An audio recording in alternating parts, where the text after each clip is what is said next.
কেউ একজন ঠিকই বলেছে যে কারুর ভালো করতে না পারো, কারুর খারাপ করো না। কারণ এই পৃথিবীর সাধারণ মানুষ অনেক দুর্বল হতে পারে, কিন্তু পৃথিবী যে তৈরি করেছে সে কিন্তু সর্বশক্তিমান ঈশ্বর। নমস্কার, আমি সুজিত।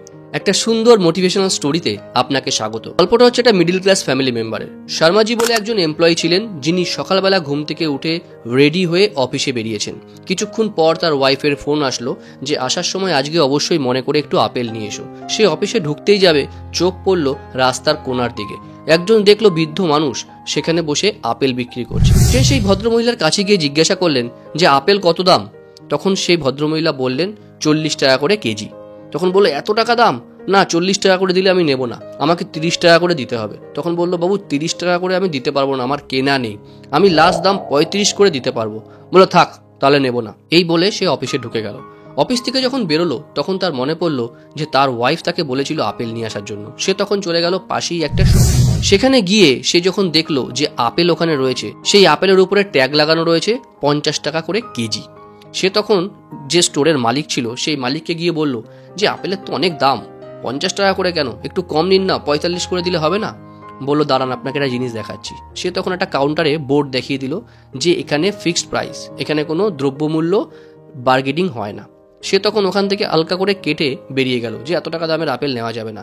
তার মনে পড়লো যে তাহলে একটা কাজ করি, ওই বৃদ্ধার কাছেই যাই, দেখি কি অবস্থা। রাস্তায় যেতে যেতে সেই বৃদ্ধার সাথে দেখা হয়ে গেল এবং সেই বৃদ্ধাকে গিয়ে বলল আপনি একটা কাজ করুন, আমাকে 2 কেজি আপেল দিয়ে দিন।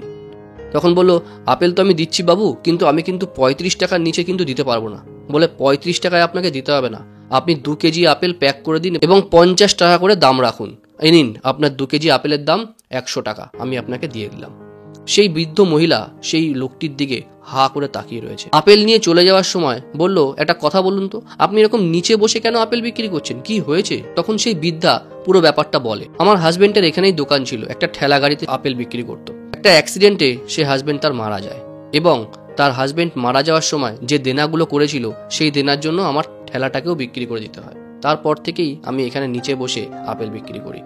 বলে শুনে খুব খারাপ লাগলো। আপনি চিন্তা করবেন না, এবার থেকে আপনার কাছ থেকেই আমি আপেল কিনবো এবং আমি চেষ্টা করব আমার অফিসের যত স্টাফ আছে সমস্ত স্টাফকে বলবো আপনার কাছ থেকে যেন আপেল কেনে। সেই ভদ্রলোক তখন কি করলো, সেই আপেলের ব্যাগ নিয়ে বাড়ি চলে গেল এবং বাড়িতে গিয়ে ওয়াইফকে গিয়ে সমস্ত ঘটনাটা বলল। আমরা ফালতু এই ধরনের মানুষের সাথে বার্গেনিং করি, অথচ আমরা যখন বড় বড় শপিং মলে যাই ওখানে যা রেট থাকে সেই এমআরপিতেই আমরা জিনিস নিয়ে আসি। কেন যে করি তাই ভাবি। ওয়াইফ শুনে বলল তুমি ঠিকই করেছো, তুমি তোমার অফিসে গিয়ে অবশ্যই জানিয়ে দিও সবাইকে। পরের দিন সকালবেলা সেই ভদ্রলোক 5,000 টাকা নিয়ে সেই ভদ্রমহিলাকে দিল এবং বলল যে আপনি এবার থেকে একটা কাজ করবেন, এখানে চেষ্টা করবেন এইখানেই বসে আপনার আপেলগুলো বিক্রি করা। আমি প্রত্যেক মাসে আপনার কাছ থেকে এখান থেকে আপেল নিয়ে যাব এবং এই 5,000 টাকা থেকে আপনি মাইনাস করতে করতে থাকবেন।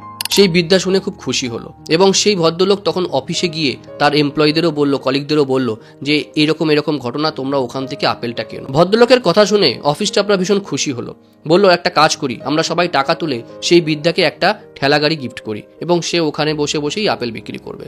যেমন কথা তেমন কাজ। পরের দিন সবাই মিলে জড়ো হয়ে একটা ঠেলা গাড়ি কিনে সেই বৃদ্ধাকে উপহার দিল। বন্ধুরা, গল্পটা ভীষণ ছোট, গল্পটার সারমর্ম একটাই, আমরা যখন কোল্ড ড্রিঙ্কস কিনি, সফট ড্রিঙ্কস কিনি, তখন কিন্তু আমরা কখনো বার্গেনিং করতে পারি না। যা দাম চাই অন এমআরপি আমরা সেটাই দিয়ে দিই। কিন্তু আমরা যখন নারকেল খেতে চাই, ডাব খেতে চাই, তখন যখন সেই মালিক 40-এর জায়গায় 50 টাকা বা 45 টাকা চেয়ে নেয় তখন আমরা বার্গেনিংয়ে নেমে পড়ি।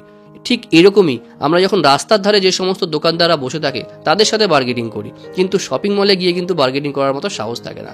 সুতরাং এই যারা গরিব মানুষ, যারা দিন আনে দিন খায়, তাদের পাশে সবসময় থাকার চেষ্টা করুন। বেশি বার্গেনিং করবেন না। আপনাকে ভগবান দিয়েছে পারচেস করার ক্ষমতা, সুতরাং সেই ক্ষমতাটাকে ইউটিলাইজ করুন, মিস ইউজ নয়। সবাই ভালো আর সুস্থ থাকুন এই বলে আজকের গল্পটা এখানেই শেষ করব। শেষ করার আগে সবসময় যেটা বলি, মা বাবার আশীর্বাদ, ঈশ্বরের আশীর্বাদ আর আপনজনের আশীর্বাদ নিয়ে এমন কিছু কাজ করুন যেটা দেখে সবাই আপনার মতো করতে চাইবে, কারণ জীবন তো একটাই।